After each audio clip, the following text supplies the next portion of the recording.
उपाय बताओ, मैं आपका शिष्य हूँ, आपकी शरण में हूँ। तो भगवान श्री कृष्ण बोले, हे अर्जुन, सावधान मन से श्रवण कर।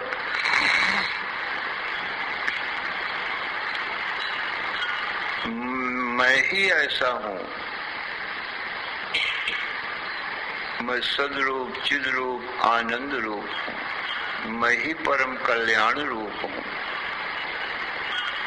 और मैं व्यापक विष्णु ही नर नारायण के रूप में अवतार लेता हूँ। अर्जुन, तू नर है, मैं नारायण हूँ। ईश्वर नारायण है और जीव नर है। ईश्वर की उपाधि समष्टि माया है और जीव की उपाधि व्यष्टि माया है।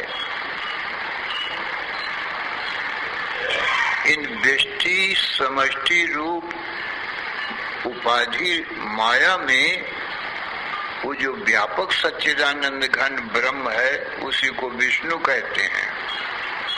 वो इनमें दोनों में अवतार लेता है प्रतिबिंब रूप से।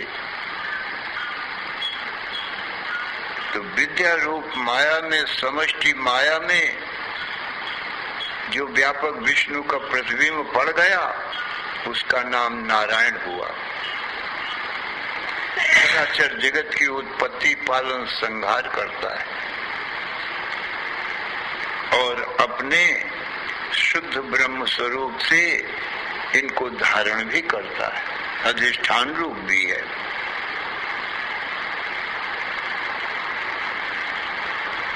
और व्यष्टि उपाधि अविद्या अथवा बुद्धि उपाधियों में वही व्यापक विष्णु प्रकट हुआ है, तो उसको जीव कहते हैं, उसको नर कहते हैं। तो व्यष्टि सृष्टि और समष्टि सृष्टि ये दोनों नर नारायण करते हैं। तो नर तो अपने स्वरूप को भूल जाता है और जो ईश्वर रूप नारायण है वो अपने ब्रह्म स्वरूप को, नारायण स्वरूप को कभी नहीं भूलता है। अपने ब्रह्म स्वरूप को कभी नहीं भूलता है। और जीव जो रूपी जो नर है, ये अपने ब्रह्म स्वरूप को भूल जाता है। इसलिए ये शरीरों में हम अहमता ममता कर लेता है। यद्यपि जो प्रतिबिंब है जीव, जो देखो इसमें व्यापक विष्णु भी देखो और नर नारायण माने जीव ईश्वर भी देखो, इस संसार में जो सच्चित आनंद रूप से आकाश के समान एक अद्वितीय व्यापक है, को परमात्मा जानना चाहिए, उसको ब्रह्म जानना चाहिए। और जो घटाकाश के समान ये घट रूपी शरीरों में व्याप्त है, देह इंद्रिय मन बुद्धि प्राणों के भीतर जो इनसे परिच्छिन्न हो गया है, बुद्धि अवच्छिन्न चैतन्य, उसको आत्मा जानना चाहिए। और जो बुद्धि में प्रतिबिंब पड़ा है, उसको जीव जानना चाहिए, उसको अनात्मा जानना चाहिए। प्रतिबिंब अब इनमें देखना चाहिए कर्तृत्व भोक्तृत्व किस में है, आत्मा में कि परमात्मा में कि जीव में। साभास बुद्धि को जीव कहते हैं।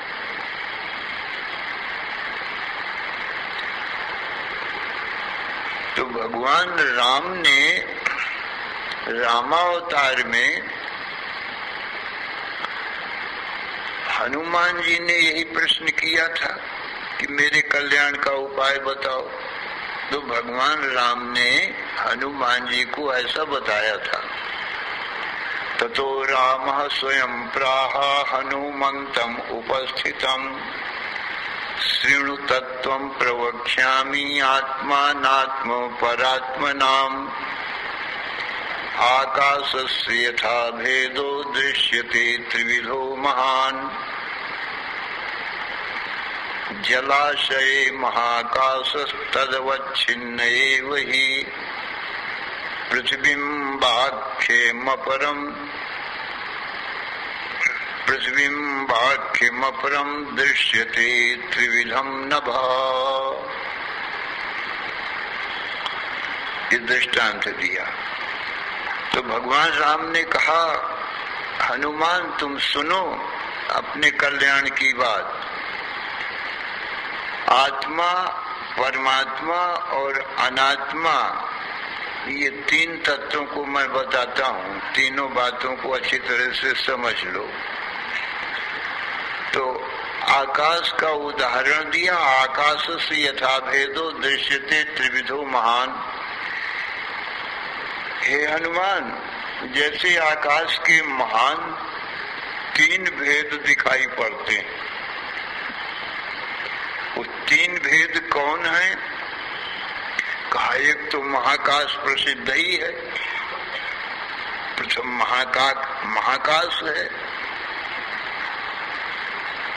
और फिर घटमट आदि बन गए तो उनके भीतर भी वो व्यापक आकाश भीतर भी हो गया और बाहर भी हो गया। तो जो घट के भीतर हो गया है उसका नाम घटाकाश पड़ गया। और फिर उस घट में जब जल भरा गया तो जल में भी आकाश का प्रतिबिंब पड़ा। वो महाकाश का प्रतिबिंब उस जल में पड़ा। घड़े में जो जल भरा हुआ है ना, तो नक्षत्रों के सहित, जैसे आकाश में सूर्य चंद्र तारागण नक्षत्र हैं, तो उन चंद्रमा का अथवा सूर्य का जैसे प्रतिबिंब पड़ता है, तैसे आकाश का भी प्रतिबिंब पड़ता है। किसमें? जल में। जल के भीतर आपको सूर्य दिखाई पड़ेगा, चंद्रमा दिखाई पड़ेगा, वो है तो आकाश में। सच्चे चंद्र और सूर्य और आकाश भी। पहले आकाश ही दिखेगा, नहीं तो सूर्य चंद्रमा रहेंगे कहाँ? वो आकाश का प्रतिबिंब है। और नक्षत्रों का भी प्रतिबिंब पड़ रहा है। तो इस प्रकार से इसको प्रतिबिंबाकाश कहते हैं। नक्षत्रों सहित जो आकाश का उसमें प्रतिबिंब पड़ रहा है, किसमें? घट जल में। तीन आकाश हो गए। एक घट, एक तो महाकाश, ये जो घट बन गया तो घट के भीतर जो आकाश हुआ उसको घटाकाश कहा। और जो घट जल भरा गया और घट जल में जो आकाश का प्रतिबिंब पड़ा, सूर्य चंद्र तारागणों सहित, क्योंकि आकाश में ये सब दिखाई पड़ते हैं। आकाश है, उसमें सूर्य चंद्र तारागण सब दिखते हैं। तो ये पूरा का पूरा आकाश और सूर्य चंद्र तारागण आप घड़े के जल में देख लीजिए, सब दिखाई पड़ेंगे। उतने से जल में सब दिखाई पड़ेंगे। वो तो बहुत बड़े बड़े हैं आकाश में, जो सूर्य चंद्र तारागण है, वो इस पृथ्वी से भी कई गुना बड़े हैं। पर इतने छोटे से जल के भीतर सब दिखाई पड़ रहे हैं। इतने बड़े बड़े सूर्य चंद्र तारागण और इतना बड़ा आकाश, इसको प्रतिबिंबाकाश कहते हैं। वह दृष्टांत को अच्छी प्रकार समझ लो, फिर आत्मा, परमात्मा और अनात्मा की बात बताना है। ये दृष्टांत समझ लो तो दाष्टान्त सिद्धांत समझ में आ जाएगा। तो आप समझ गए ना, महाकाश और घटाकाश और प्रतिबिंबाकाश, तीन आकाश हो गए।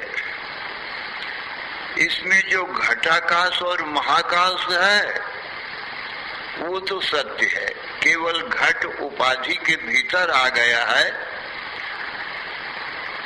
बस इसलिए घटाकाश नाम भेद हो गया है, पर उसकी महाकाश के साथ अखंडता में कोई बाधा नहीं आई। घट ने महाकाश को अपने भीतर प्रकट करके कोई खंड खंड नहीं कर दिया, आकाश अखंड रहा, बाहर भी महाकाश और घट के भीतर भी अखंड ही रहा। जो घट की दीवारें हैं उनके भीतर भी है। दीवारें ठोस दिखाई पड़ती है ना, जैसे मठ की दीवारें ठोस हैं। तो मठाकाश किसको कहेंगे? जो महाकाश है ना, तो ये मठ की दीवारों के भीतर भी प्रविष्ट है, इन सब दीवार खंभों के भीतर भी, और फिर हापोलाई के रूप में भी है, तो अखंड ही रहा। महाकाश दीवार के भीतर भी और मकान के भीतर भी अपनी अखंडता में कोई बाधा विकार नहीं आया, किसी को छुआ भी नहीं, और सबके भीतर बाहर एक रस रहा। इसलिए घटाकाश, मठाकाश और महाकाश तो ये तो एक ही है। इनमें की अखंडता में कोई बाधा नहीं आई। अब रहा प्रतिबिंबाकाश तीसरा जो प्रतिबिंबाकाश है वो सत्य नहीं है। क्यों? जल रूप उपाधि के कारण है, जल में प्रतिबिंबित हुआ है। यदि घड़े में जल ना होवे तो सूर्य चंद्र तारा गण कहां से दिखाई पड़े? वो झूठे हैं, वो सत्य नहीं है। ये जीव रूपी प्रतिबिंब है, ये अनात्मा है। जीव को प्रतिबिंब कहा भगवान। तो महाकाश के समान तो परमात्मा है, और घटाकाश के समान आत्मा है जो बुद्धि के भीतर घिरा हुआ है। शरीर रूपी घट के भीतर बुद्धि है, बुद्धि के भीतर बुद्धि देश में जित उतने में जो भीतर है उसको आत्मा कहते हैं। और जो बुद्धि में प्रतिबिंबित हुआ है उसको अनात्मा कहते हैं अथवा जीव कहते हैं। तीन भेद हो गए ना।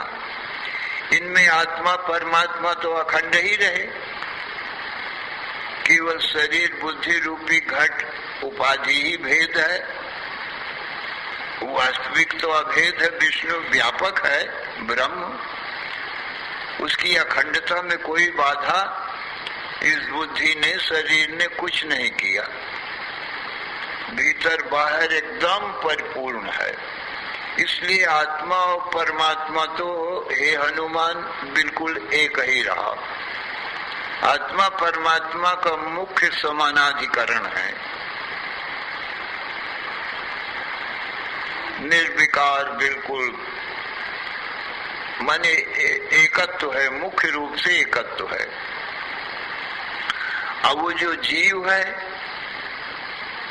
उसका आत्मा के साथ में बाध समानाधिकरण है, माने प्रतिबिंब को बाध करके, प्रतिबिंब झूठा है क्योंकि बुद्धि में पड़ा है, बुद्धि रूपी जल है, और ये शरीर रूपी घड़ा है, और बुद्धि रूपी शुद्ध जल है। उसमें व्यापक विष्णु का प्रतिबिंब पड़ रहा है, तो उसको अनात्मा कहते हैं। उस जीव का ब्रह्म के साथ, आत्मा के साथ बाध समानाधिकरण है। मिथ्या को बाध करके सत्य के साथ एकत्व होना, अपने प्रतिबिंब पने को हटा के बिंब के साथ में एकता करना। क्योंकि मिथ्या चीज को तो हटाना ही पड़ेगा, सत्य के साथ मिलाने में मिथ्या हट जाएगी। तो सत्य आत्मा से ये प्रतिबिंब रूप जीव का बाध समानाधिकरण है, बाधित करके हटा करके एकत्व हो गया। और आत्मा परमात्मा का तो मुख्य समानाधिकरण है ही। इस प्रकार से ये प्रतिबिंब रूप जीव अपने आप को अहम ब्रह्मास्मि कह सकता है। माने अपने जीव भाव को, प्रतिबिंब भाव को अपने कूटस्थ आत्मा के साथ में बाध करके मैं कूटस्थ चेतन आत्मा हूं पहले, इस प्रकार से। और कूटस्थ चेतन आत्मा का परमात्मा के साथ में तो मुख्य समानाधिकरण है ही, एकत्व है ही। इस प्रकार से अपने आप को फिर अहम ब्रह्मास्मि कहता है। पहले कूटस्थ रूप हुआ, बुद्धि साक्षी रूप, आत्मा रूप, और फिर परमात्मा के साथ में एकत्व करता है, अहम ब्रह्मास्मि, अहम ब्रह्मास्मि, अहम ब्रह्मास्मि।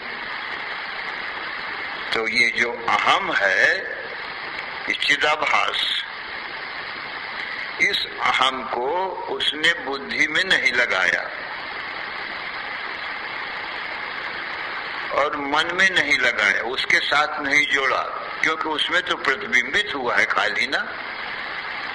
जैसे हमारा मुख दर्पण में प्रतिबिंबित हो तो वो हमारा प्रतिबिंब हो गया।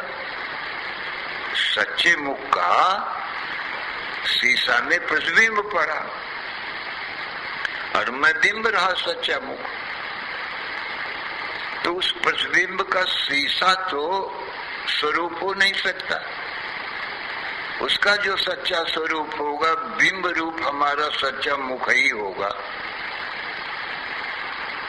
जिस दर्पण में प्रतिबिंब पड़ा है वो दर्पण उसका स्वरूप नहीं होगा। अब वो अपने को दर्पण मान बैठे, वो प्रतिबिंब, तो उसकी नासमझी है, अज्ञानता है। दर्पण बुद्धि रूपी दर्पण कभी बनता है, कभी मिटता है, तो वो भी जन्म मरण वाला होगा। बुद्धि रहेगी तब प्रतिबिंब रहेगा, अब बुद्धि नहीं रहेगी निद्रा में, समाधि में, तो प्रतिबिंब रूप जीव भी खत्म हो गया। तो वो प्रतिबिंब का स्वरूप इसलिए बुद्धि रूप दर्पण नहीं हो सकता।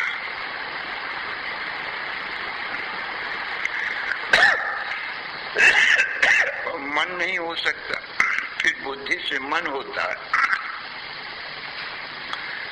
और मन से फिर इंद्रियां होती हैं और फिर इंद्रियों से ये बाह्य संसार होता है, शब्द स्पर्श रूप रस गंध।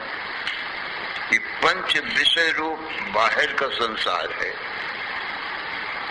और भीतर का संसार इंद्रियां हैं, मन है और बुद्धि है।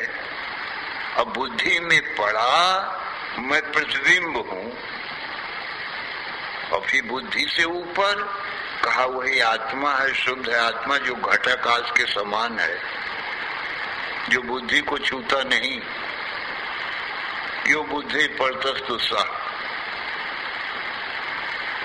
तो जो आत्मा है उसका प्रतिबिंब बुद्धि में पड़ा, इसलिए उस प्रतिबिंब का सच्चा स्वरूप तो मैं आत्मा रहा, न तो बुद्धि हुआ, न मन हुआ और न इंद्रियां, और न इंद्रियों के द्वारा जो संसार देख रहा है पंच विषय, न वो हुए। उसका यदि सच्चा स्वरूप है तो मैं चेतन आत्मा ही हूं, निर्विकार कूटस्थ।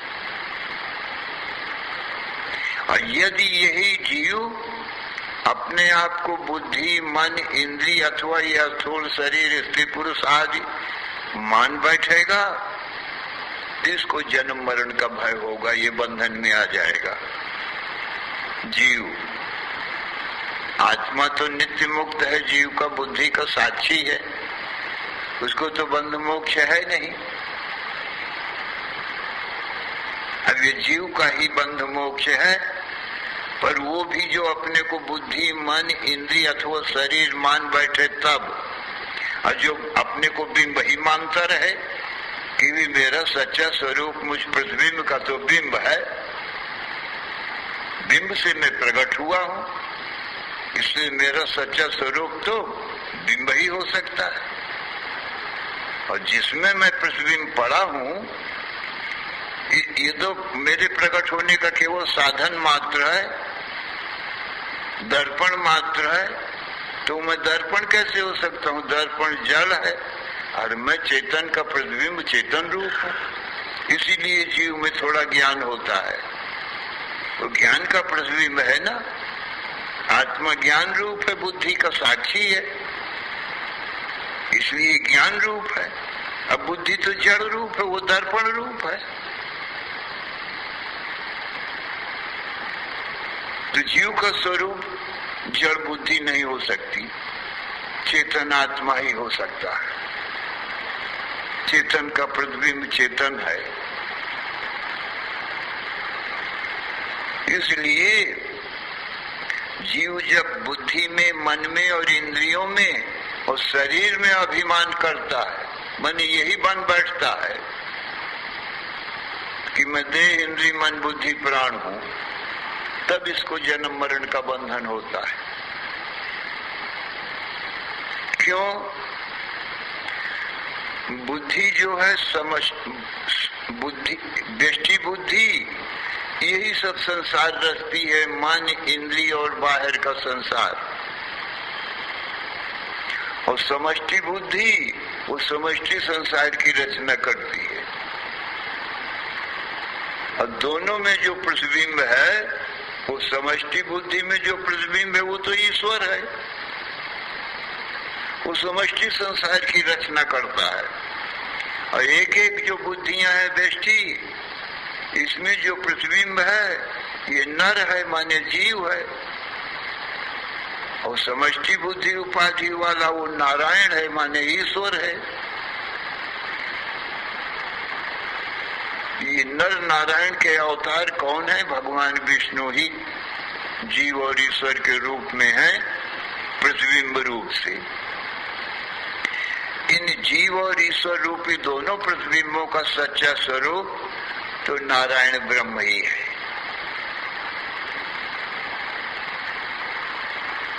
ये समष्टि व्यष्टि जो माया है अथवा बुद्धि है या मन है, ये तो उपाधियां हैं।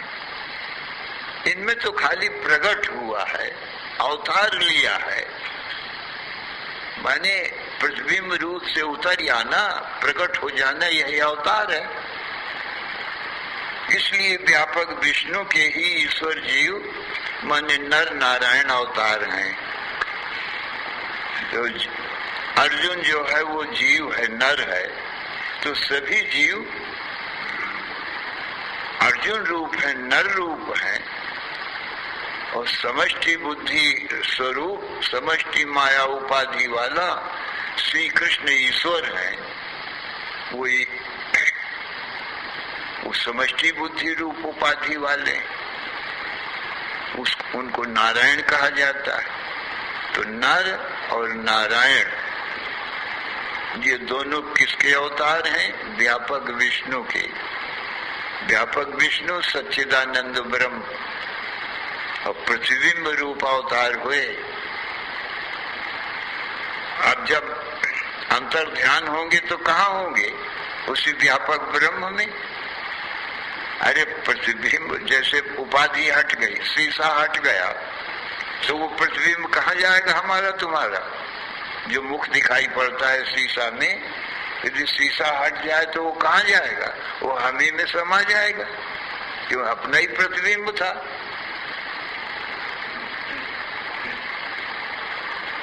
वो तो शीशा दर्पण उपाधि से उसमें प्रकट होया था, ये उपाधि हटी तो मुझ में समाया। मैं व्यापक विष्णु सब उपाधियों में प्रकट हो रहा हूं, समष्टि व्यष्टि सब उपाधियों में। तो मैं ही नर हूं, मैं ही नारायण हूं प्रतिबिंब रूप से, और शुद्ध स्वरूप से सच्चिदानंद घन ब्रह्म हूं। तो सच्चा अर्थ जीव का और ईश्वर का माने प्रतिबिंबों का व्यापक बिंब रूप विष्णु है, जिसको सच्चिदानंद ब्रह्म कहते हैं।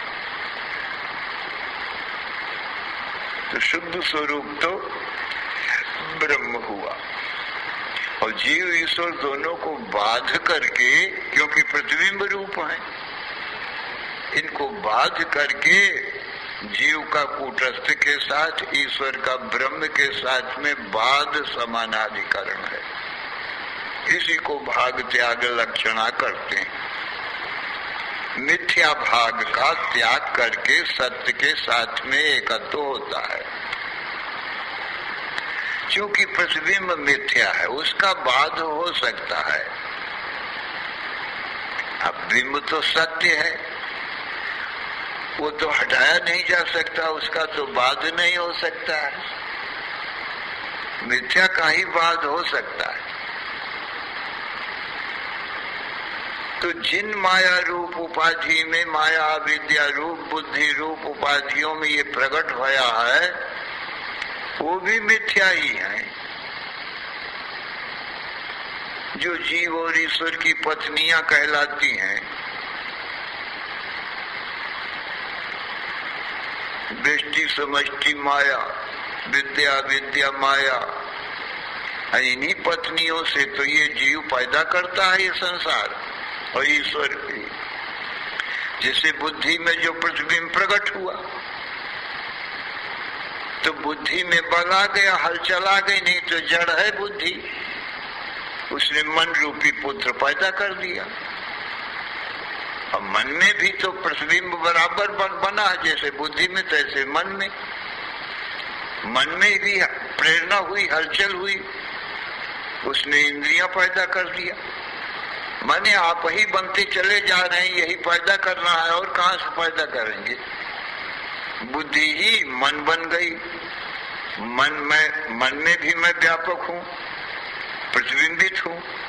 तो मन जो है इंद्रिय रूप धर लिया।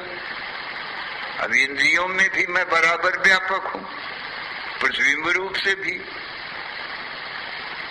इंद्रियां विषय रूप धर लिया। सब शब्द स्पर्श रूप रसगंध जितने भी विषय हैं, ये इंद्रियों ने रूप धारण कर लिया है। इसलिए विषय रूप संसार का कारण इंद्रियां हैं।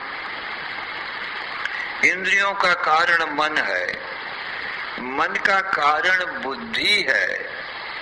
अब बुद्धि का भी प्रेरक रूप कारण ये जीव है, और जीव का अधिष्ठान रूप कारण आत्मा कूटस्थ है। फिर आत्मा का कोई कारण नहीं है, सबसे ऊपर आत्मा है। और बुद्धि के बाहर उसी को परमात्मा कहते हैं। तो साभास बुद्धि कर्तृत्वम, अज्ञानता बस ये जो साभास बुद्धि है, इसी में कर्तृत्व है। बुद्धि में भला आभास तो प्रेरक मात्र रहा, और कर्तापन बुद्धि में रहा, परंतु बुद्धि में अहमता करके ये प्रतिबिंब रूप जीव स्वयं कर्ता बन बैठा। देह में, इंद्रियों में, मन में, बुद्धि में अहमता कर लिया इसने, जो कि इसका स्वरूप नहीं है। इसका स्वरूप तो कूटस्थ सृजन आत्मा है। अब उनमें जो अहमता किया तो उनके कर्मों में भी अहमता कर लिया, कहा अहं करो, मैं करता हूं। अब देखिए ये भ्रम से इसको ये बंधन आया। अब जब कर्ता तू बन बैठा तो भोगता फिर कौन बनेगा? ब्रह्म मात्र झूठा ही कर्ता बना तू, जबकि तू वो है नहीं। ये बुद्धि में, मन में, इंद्रियों में कर्म है, तुझ प्रतिबिंब में भी नहीं है।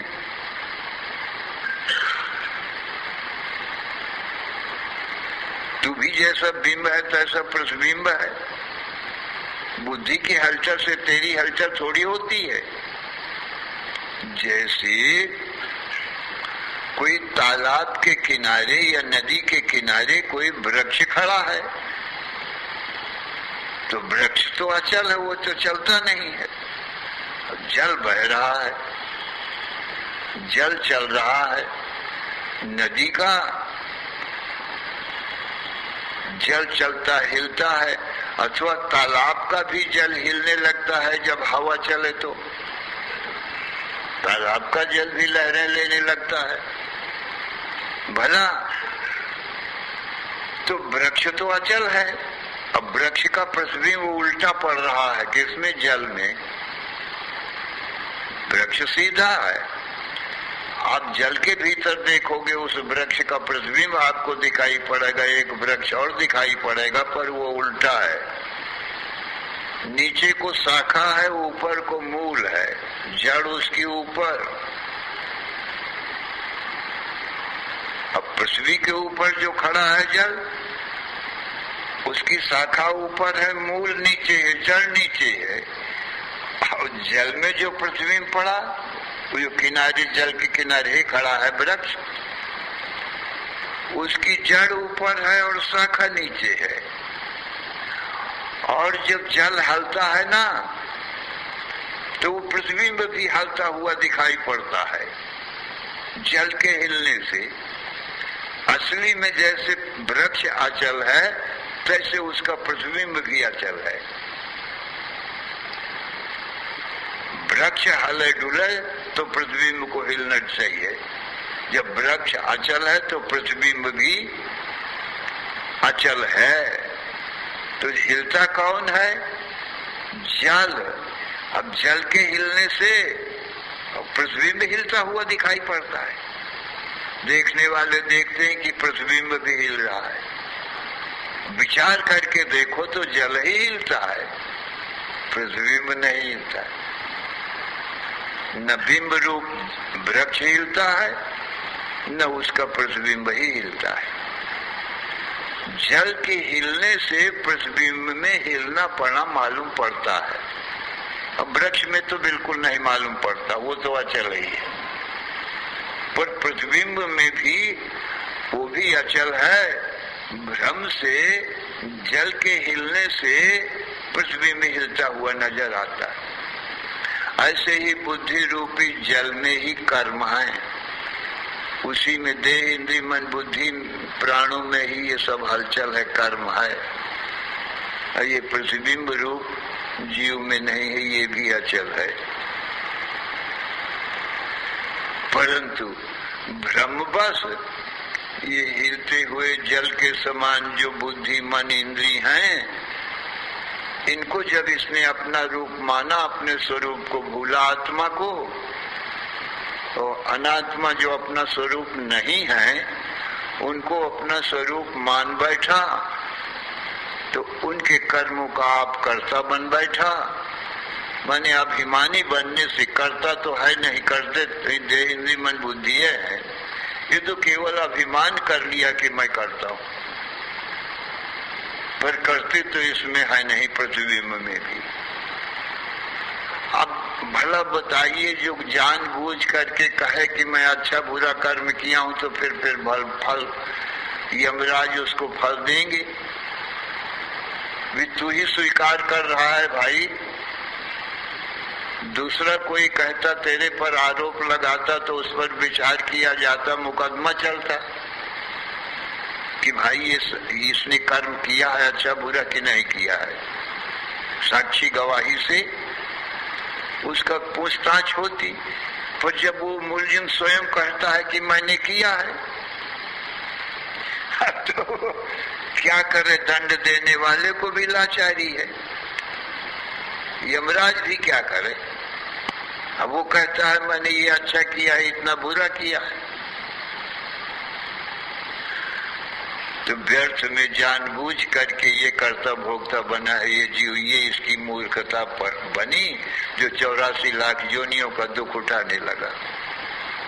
आप ही कर्ता भोक्ता बनकर अहं करोमि वृथाभिमाना, मैं करता हूं ये व्यर्थ का अभिमान इसने करके और बंधन में जन्म मरण के ये आ गया।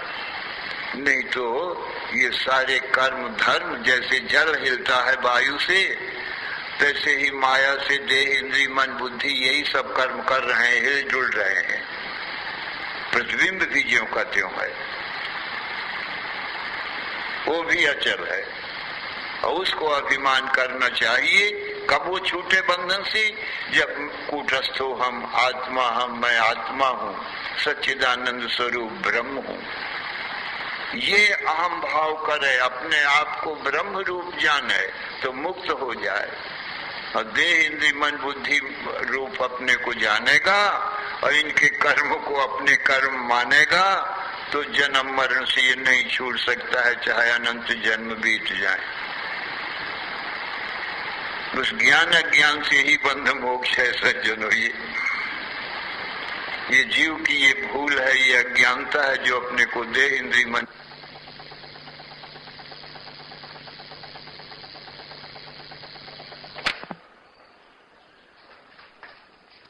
भला देखने वाला तो खाली देखता ही है, नृत्य का देखने वाला है, वो तो अलग रहता है, वो तो स्वयं नहीं नाचता।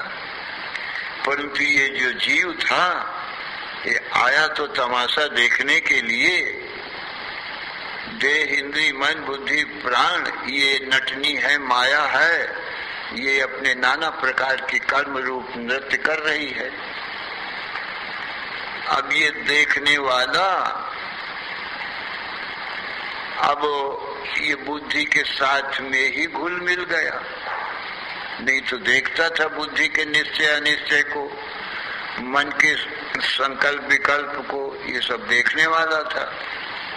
परंतु ये स्वयं भी इस नटनी के साथ में देखते देखते ऐसा मोहित हुआ कि आप भी नाचने लगा इनके साथ, इनके कर्मों के साथ अपना भी वही कर्म करने लगा, माने मैं भी कर रहा हूं, ऐसा घुल मिल गया। अब इसके पिटने पिटाने का बाजार गर्म हो गया, जन्म मरण का दुख पाने का। अब ये कैसे छूटे? अब जानबूझ के तो फंसा है, तू तो देखने आया था, तमाशा देखता तू है, तमाशा खुद न बन बैठना। अब बताइए, तू देखने आया था नटनी का तमाशा, बुद्धि राधा है, वो सब रास रचाती है, और तू बुद्धि में आया, बुद्धि में बैठ के देख ही तो रहा है, ये प्रतिबिंब रूप से चाहे कूटस्थ रूप से। बुद्धि तो नहीं हो सकता है। ये बुद्धि में ऐसा आसक्त हुआ, ये कृष्ण है आत्मा, ये राधा के साथ घुल मिल करके स्वयं राधा बन बैठा और इंद्रिय रूपी सखियों के साथ में रस खेलने लग गया। और शब्द स्पर्श रूप रस गंध जो ये पंच विषय हैं, अब वो सखियां यही भोग लगाने लगी, ये भोग करने लगा। अब ये आत्मा रूपी कृष्ण ही बताइए बुद्धि के साथ, इंद्रियों के साथ और ये विषय भोगों के साथ मिलकर और ये रास लीला में फंसकर अपने स्वरूप को गया भूल कि मैं देखने आया था तमाशा, अब मैं तो इस नटनी के साथ फंस करके मैं भी नटनी नाचने लग गया। तो पीटने पिटाने का बाजार गर्म तभी हुआ, नहीं तो क्यों पीटता? देखने वाले को क्या पिटना है। तो यदि हमेशा ये दृष्टा रहे तो लाखों तमाशा हम देख डाले, ज्यों के त्यों हैं। हम क्यों इनके साथ में नाचने गाने लगे, क्यों मिल जाए? अलग होकर देखना चाहिए, कोई बंद नहीं। अब ये नटनी है बुद्धि, थोड़ी देर नाचेगी, निद्रा में सो जाएगी, सब नाटक संसार खत्म, रासलीला खत्म।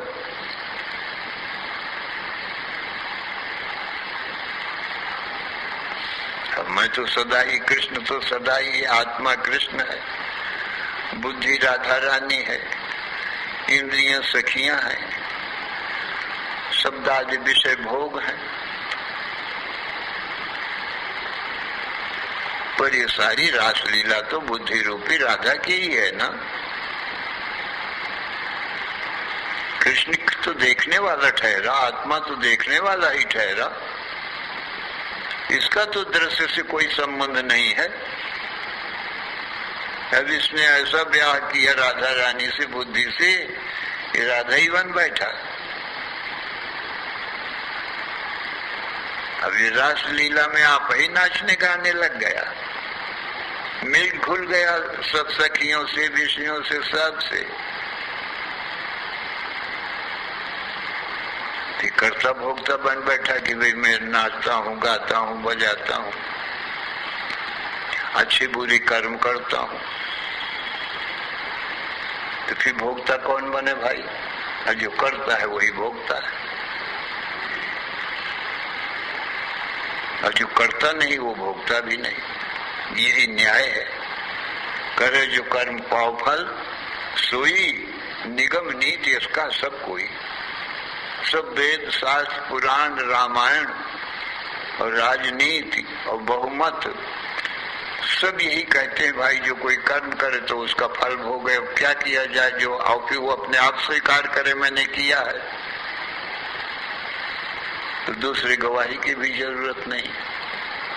इसलिए बलात् उसको कर्मों का फल भोगना पड़ता ही है, जो कर्ता बना है। नहीं तो वास्तव में न साक्षी कूटस्थ चेतन करता है, न इसका प्रतिबिंब रूप जीव ही करता है, अकर्ता है दोनों। तो जानबूझ करके अज्ञानता बस इनसे मिल बैठे, ऐसे मोहित हो गए इस दृश्य में, इस लीला में। तो इसलिए कर्ता बन बैठे, देहाभिमान, बुद्धि में अभिमान, मन में अहंकार। तो भाई इसीलिए कर्मों का भोक्ता ये बना। अभी भी कुछ बिगड़ा नहीं है, अभी भी ये जीव अपने स्वरूप आत्मा कृष्ण को जान ले वे। कृष्णो हम, कृष्णो हम, मैं कृष्ण हूँ। क्यों? कृष्ण का प्रतिबिंब हूँ। ममैवांशो जीवलोके के भगवान कृष्ण भी अपने मुक्त कंठ से कहते हैं, अरे जीव तू मेरा ही अंश है, मेरा रूप है, मेरा प्रतिबिंब है, इसलिए मैं मेरा रूप है। क्यों इनके साथ मिल करके तू देह इंद्रिय मन बुद्धि बन रहा है, जन्म मरण के चक्कर में फंसने के लिए?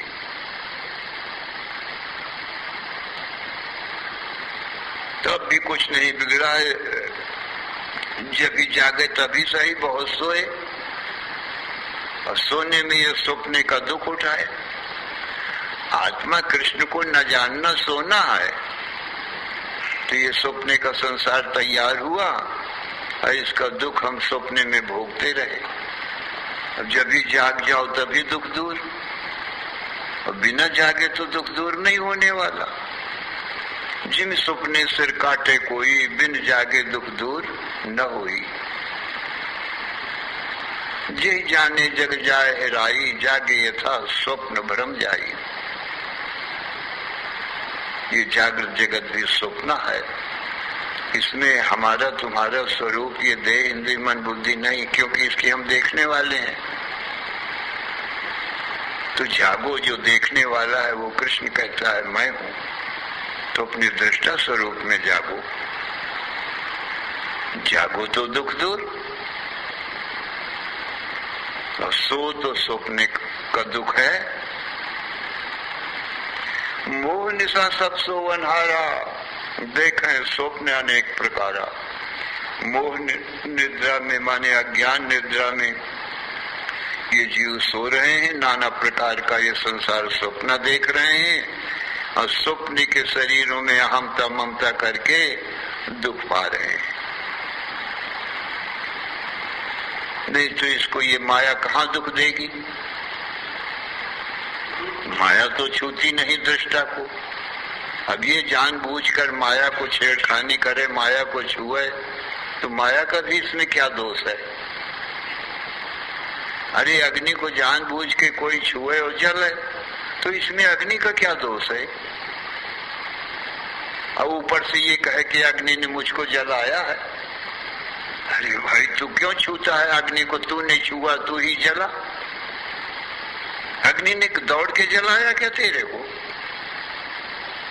व्यर्थ उसके ऊपर दोष लगाना कि तूने पकड़ा और तू ही जला है। तो तुझको छुड़ाने वाला कोई नहीं है। यदि तुझको दुख हो रहा है तो तू अग्नि को छोड़ करके तू सुखी हो जा भाई। तू स्वतंत्र है, तू पकड़ा और जलता है, अभी तो छोड़ के तू ही सुखी हो जा। ऐसे ही माया और माया के लड़के बच्चे, काम क्रोध लोभ मोह, ये तो जड़ है, किसी को पकड़ती नहीं। अब कोई कहे माया जो है बहुत खराब है, फंसाती है, और ये काम क्रोध लोग बहुत खराब हैं, सताते हैं माने दुख देते हैं, झूठ ही कहना है इस जीवात्मा का। ये जड़ पदार्थ हैं, क्रिया रूप हैं, ये किसी को पकड़ते नहीं है। तू ही माया को और काम क्रोध लोभ मोह पकड़ता है और तू ही दुख पाता है। तो तू स्वयं छोड़ के सुखी हो सकता है? तेरे को और कौन छुड़ावे? जो दूसरा कोई बांधता तो दूसरा छुड़ा भी सकता था, और जब तू स्वयं पकड़ा है तो तू स्वयं छोड़ के सुखी हो जा। स्वतंत्र है, क्योंकि जड़ माया नहीं पकड़ती है। चेतन ही ये जड़ माया को काम क्रोध को पकड़ता है, वो भी भ्रम से, क्योंकि चेतन में भी कर्म नहीं है, दृष्टा मात्र है। ये कर्म तो भ्रम से ही है। स्वयं कर्म करोत्यात्मा स्वयं तत्फलम अस्नुते स्वयं भ्रमति संसारे स्वयं तस्मात् विमुच्यते। स्वयं ही जानबूझकर ये कर्म करता है, उसका फल स्वयं भोगता है, स्वयं संसार में 84 लाख योनियों में भटकता है, और स्वयं तस्मात् विमुच्यते, स्वयं उसे अपने आप ही छूटता है। दूसरा कौन इसको बंधन डालता है? कोई नहीं। श्री राम जय जय राम।